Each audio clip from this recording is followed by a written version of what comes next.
শীত তো প্রায় শেষ, তবুও যদি খাওয়ার পাতে থাকে নলেন গুড়ের পায়েস, ভালোই লাগে বেশ। তাহলে চলো আজকে বানাই নলেন গুড়ের পায়েস। নলেন গুড়ের পায়েস বানানোর জন্য প্রথমেই গোবিন্দভোগ চালটা একবার ধুয়ে নিয়ে ঘি মাখিয়ে রেখে দেব। আর এইদিকে অল্প একটু ঘি দিয়ে কাজু বাদাম আর কিশমিশটা হালকা একটু ভেজে নিয়ে তুলে নেব। এরপর কড়াইয়ের মধ্যে দিয়ে দেব 1 লিটার দুধ। দুধ দেওয়ার কিছুক্ষণ পরেই দিয়ে দেব গোবিন্দভোগ চাল। এখানে আমি 1 লিটার দুধের জন্য 50 গ্রাম গোবিন্দভোগ চাল নিয়েছি। চাল দেওয়ার কিছুক্ষণ পরেই ভেজে রাখা কাজু বাদাম আর কিশমিশটাও দিয়ে দেব।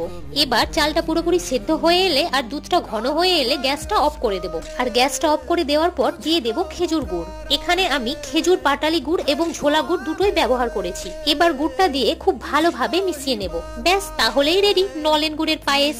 খেতে কিন্তু দারুণ টেস্ট। একবার এইভাবে পায়েস রান্না করে দেখো, ছোট থেকে বড় সবাই খেয়ে বলবে দারুণ দারুণ দারুণ হয়েছে এই নলেন গুড়ের পায়েস।